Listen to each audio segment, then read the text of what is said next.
Livro Samuel Morris, capítulo 3, segunda parte. A última aventura. O misticismo de Samuel não tinha nada de anormal. Era perfeitamente explicável. Tendo sido criado na selva, ele sempre foi um grande apreciador da natureza.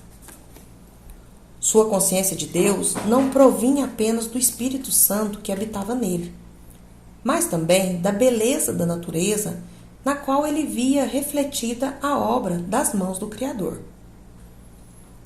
Em muitas ocasiões, ele fazia comparações entre as belezas da América e as da de sua terra.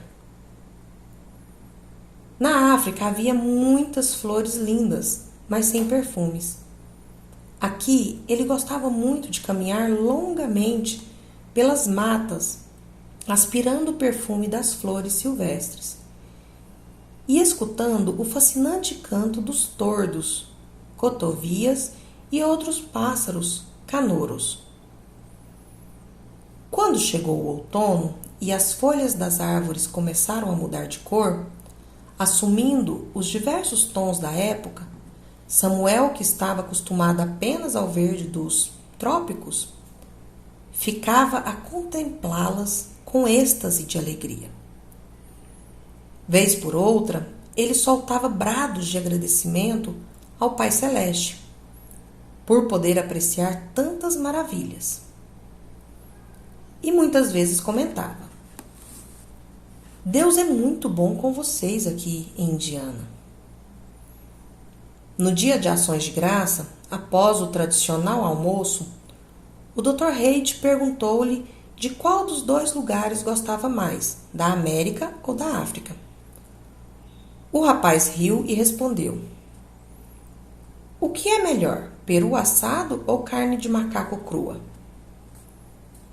Ora, Samuel, retrucou o diretor, você não comeu carne de macaco, já? Já sim, senhor, respondeu ele. Já comi muita carne de macaco, e crua. E, no entanto, ele desejava ansiosamente voltar para sua terra, para falar aos seus irmãos de raça e cor sobre as bênçãos que recebera. Certa vez, Samuel feriu a mão, e a pele foi arrancada, deixando exposta uma superfície clara, pois ele passou tinta nesse ponto e depois explicou que o fizera porque receava que não voltasse a ficar escura. Isso seria uma desonra para ele na África e constituiria um empecilho à pregação do Evangelho. Ele nunca se sentira diminuído por causa de sua pele, devido à consciência que tinha de que era filho de Deus. Na primeira vez em que caiu neve, depois que Samuel estava em Fort Wayne, ela veio em flocos grandes. Ela começara a cair durante a noite, e quando ele acordou pela manhã, ainda nevava. Assim que o rapaz olhou pela janela e viu todo o terreno coberto de uma camada branca e brilhante, sua surpresa e admiração não tinham limites. Na língua de sua gente não havia um termo para designar neve, pois em sua região nativa não se dava tal fenômeno. Ele nunca vira nem ouvira falar sobre aquilo. Saiu correndo para o pátio e pegou um punhado dela, dizendo: Isso deve ser uma mensagem do céu para nós. Se eu soubesse interpretar, que fatos maravilhosos não iria descobrir nisso? Não existe nada na terra mais belo que essa coisa. Só Deus mesmo pode criar formas tão lindas. Enquanto falava, a neve, em contato com suas mãos, ia se derretendo, e então ele indagou do Dr. Reid: Cadê o negócio? Virou apenas umas gotinhas de água. Mas em seu rosto estampava-se uma expressão de profunda adoração a Deus, e os olhos encheram-se de lágrimas. E ergueu a mão e orou a seu pai, pedindo-lhe que ensinasse a ele e a todos os outros a assimilar as belas mensagens que vinham do céu. Depois de terminar a oração, comentou: "Um ano aqui vale uma vida toda na África." Por volta do fim do ano, um evangelista promoveu, juntamente com outros pregadores, uma série de cultos de avivamento no velho rink de patinação da rua principal. Todas as noites havia um grande número de pessoas presentes. Samuel gostava principalmente dos hinos. Parecia que sua alma era feita de música. Sempre que a congregação cantava um hino, sua voz era ouvida em todos os cantos do grande salão. E sempre havia uma cadeira para ele na plataforma. Quando um dos obreiros que ficava no meio do povo encontrava uma pessoa mais resistente à pregação, dava um sinal para o rapaz. Daí a pouco haveria 2 ou 3 pecadores ajoelhados ou então se dirigindo ao altar conduzidos por ele. Ninguém recusava seu convite para orar. Roupas caras e belos chapéus tão pouco eram empecilho para ele.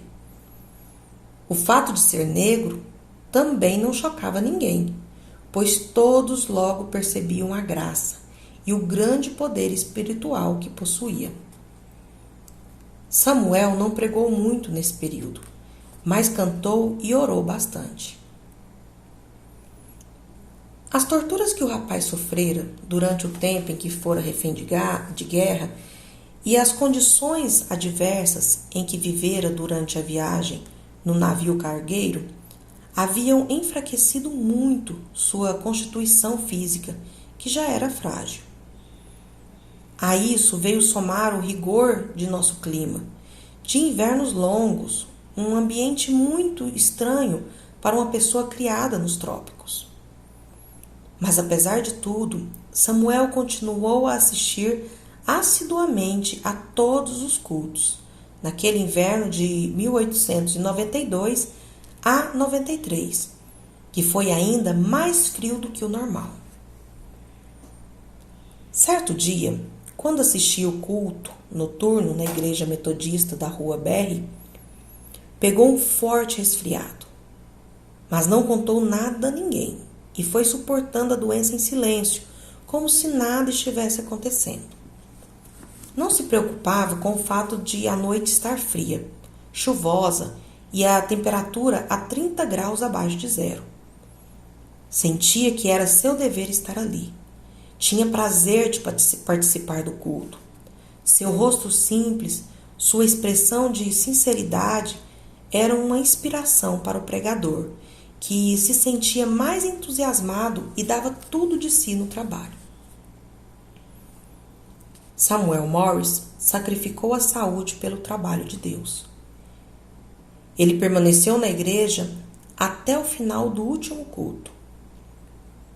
Tempos depois, algumas pessoas se lembravam de como ele foi à frente no encerramento antes do pastor dar a bênção apostólica e dirigir o cântico de um dos hinos mais queridos do povo de Deus, a velha história de Jesus. Embora Samuel não possuísse resistência orgânica para superar o resfriado que contraíra, continuou assistindo às aulas regularmente. Mas suas forças foram diminuindo. A certa altura, começou a revelar sinais de hidropisia. E daí para diante não conseguiu mais esconder o fato de que estava gravemente doente. Assim que o Dr. Stemen o examinou, encaminhou-o logo para o hospital de São José. Nessa casa, recebeu os melhores cuidados e atenções, como se fosse o filho do próprio diretor. Muitas pessoas foram visitá-lo, gente que havia aprendido a amá-lo, que tinha recebido bênçãos por seu intermédio. Todos lhe traziam uma prova de apreço. Como ele distribuíra muito amor, agora também recebia muita afeição. A princípio, o rapaz não entendeu porque não recuperava a saúde e comentou: no inverno passado, quando tive aquele problema nas orelhas, elas doeram bastante. Perguntei ao meu pai a respeito daquilo e ele me curou. Elas pararam de doer imediatamente. Mas agora não consigo sarar, não sei por quê. Mas depois ele compreendeu. Certo dia, quando os alunos da escola foram fazer-lhe sua visita costumeira, ele lhes disse com tranquilidade e alegria que já havia obtido a resposta. Estou muito feliz, disse ele. Vi os anjos e muito breve eles virão me buscar. A luz que meu Pai do céu mandou para me salvar quando estava jogado naquela forquilha na África tinha uma razão de ser. Fui salvo com um objetivo definido. Agora ele já se realizou. Minha obra aqui já foi concluída. O Dr. Reid lhe indagou acerca do grande trabalho que ele planejava realizar junto ao seu povo, na África. E o rapaz respondeu: o trabalho não é meu, é de Cristo. É Ele quem escolhe seus obreiros. Outros poderão realizar essa obra melhor que eu. A casa onde o Dr. Stemmen morava ficava bem em frente ao hospital. No dia 12 de maio, por volta das 10 horas da manhã, ele estava parando a grama do seu jardim quando ouviu alguém gritar-lhe: não trabalhe demais não, Dr. Stemmen. Ergue os olhos e deu com Samuel, que o contemplava da janela do quarto, no hospital. Então acenou para ele e o rapaz respondeu, para logo sair da janela e ir sentar-se numa poltrona. O Dr. Stemmen continuou sua tarefa. E alguns instantes depois, a irmã Ellen, que trabalhava no hospital, veio à casa do Dr. Stemmen e comunicou-lhe que Samuel parecia inerte. O médico correu lá e encontrou o jovem africano sentado tranquilamente na cadeira. Estava morto. Em seu rosto estampava-se uma expressão de um gozo solene, a mesma que se via nele quando se entoava seu hino predileto. Desvaneçam-se as alegrias terrenas, Jesus é meu. Rompam-se todos os laços afetivos, Jesus é meu. O deserto é sombrio, na terra não há lugar de descanso. Só Cristo pode dar-lhe felicidade. Jesus é meu. Ele havia partido para se encontrar com seu Pai Celeste com a mesma calma com que cumprimentava um de seus amados mestres. O anjo de ébano fora juntar-se aos anjos de todas as eras e de todas as raças. Uma momentânea nuvem de dúvida. A Universidade Taylor estava se preparando para as solenidades de lançamento da pedra fundamental de sua nova sede em Upland. A direção de ferrovias estava programando trens especiais para levar os interessados em assistir ao grande evento. Samuel Morse deveria estar presente, pois iria dar uma palavra e cantar um hino. Seria a principal atração das festividades, embora do programa constasse a participação de um bispo da denominação e de outras pessoas importantes. Então, a morte do rapaz envolveu em grande tristeza toda a comunidade relacionada com a escola. Parecia que Deus já não estava mais tão perto. Todo mundo tinha no coração grande perplexidade com relação a esse mistério da providência divina, ceifando uma vida tão jovem que prometia ser uma grande bênção para tantos. Será que a fé dele iria acabar envolta numa sombra de dúvidas? O corpo de Samuel ficou exposto na capela da universidade até o dia do sepultamento. Seu caixão foi levado à igreja metodista da Rua Barry, da qual era membro, pelas mãos de alunos da escola. A igreja ficou lotada para a cerimônia fúnebre. E na rua havia centenas e centenas de pessoas que não conseguiram entrar. Após o culto, ele foi levado ao cemitério Lindenwold, sua última morada terrena, e a cerimônia de sepultamento ali também foi assistida por grande multidão. Nunca se vira naquela cidade grupo tão numeroso, em nenhum outro terreno. Nunca se vira naquela cidade grupo tão numeroso em nenhum outro enterro.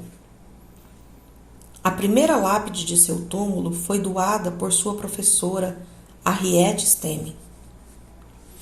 Tempos depois, em 1928, a turma de formandos desse ano mandou erigir um monumento em honra dele, numa colina, onde, na primavera e no verão, ele fica cercado das mais belas flores que a natureza produz. Na base do monumento, há as seguintes inscrições: Samuel Morris, 1872 a 1893. Príncipe Cabu, natural da África Ocidental. Famoso místico cristão, apóstolo da fé simples, exemplo de uma vida cheia do Espírito.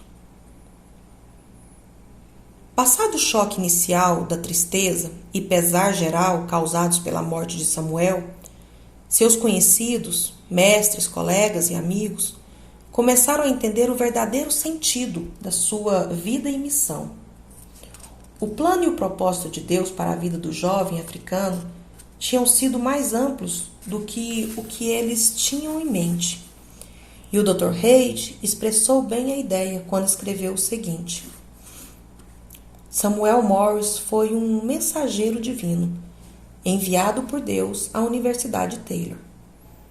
Ele achava que viera aqui para se preparar para ser um missionário entre seu povo. Mas sua vinda tinha por finalidade preparar a Universidade Taylor para a missão que ela deveria realizar no mundo todo. Foi por intermédio dele que essa escola obteve uma visão ampla da necessidade espiritual do mundo. Com isso, ela deixou apenas de ser uma instituição local para ser mundial. A fé sabe o que é melhor. Assim que começaram a surgir as evidências de que a fé de Samuel estava em harmonia com o que era melhor para o reino, aquela nuvem de dúvidas logo se dissipou. A caminhada de fé do rapaz apenas se iniciara. Seu maior anseio sempre fora levar a mensagem da salvação e do poder do Espírito Santo ao seu povo, na África. Mas se ele não tivesse morrido e tivesse retornado para lá, sua influência pessoal teria ficado limitada a uma reduzida região daquele vasto continente. Mas sua morte promoveu um grande aumento e intensificação da obra missionária. No primeiro culto de oração realizado após a morte de Samuel, um jovem se levantou e disse: Neste momento, sinto que devo ir para a África, em lugar dele. Só peço que, assim como a continuação da obra dele caiu sobre minha pessoa, sua fé também venha sobre mim como um manto. E esse jovem foi imediatamente imitado por mais 2, que também se apresentaram para ser missionários no campo africano. E eles foram apenas os primeiros de um grande número de voluntários que se apresentariam. Além disso, a morte de Samuel teve um outro aspecto positivo. Ampliou sua influência. Tivesse ele retornado à África, teria ficado totalmente identificado com o povo negro. E nada mais natural, é claro, do que a sua própria gente encontrar nele inspiração e um exemplo de vida. Mas seu falecimento prematuro, quando era o único estudante negro naquela escola, identificou-se não somente com os da sua raça, mas também com outras raças. Por causa disso, a história de sua grande fé tornou-se uma bênção para pessoas de todas as origens. Mas, acima de tudo, sua experiência teve o mérito de criar um laço de união entre as duas raças. Seu próprio túmulo é o símbolo dessa união singular, que é a fraternidade cristã entre povos de cor diferente. Ele foi transferido para um local belíssimo, e tanto brancos como negros ainda visitam seu túmulo. E as visitas que recebe são em maior número do que as tumbas de outras pessoas, embora muita gente importante esteja sepultada ali. Desse modo, ao derrubar as barreiras raciais, ele serve à sua raça de maneira muito mais eficiente.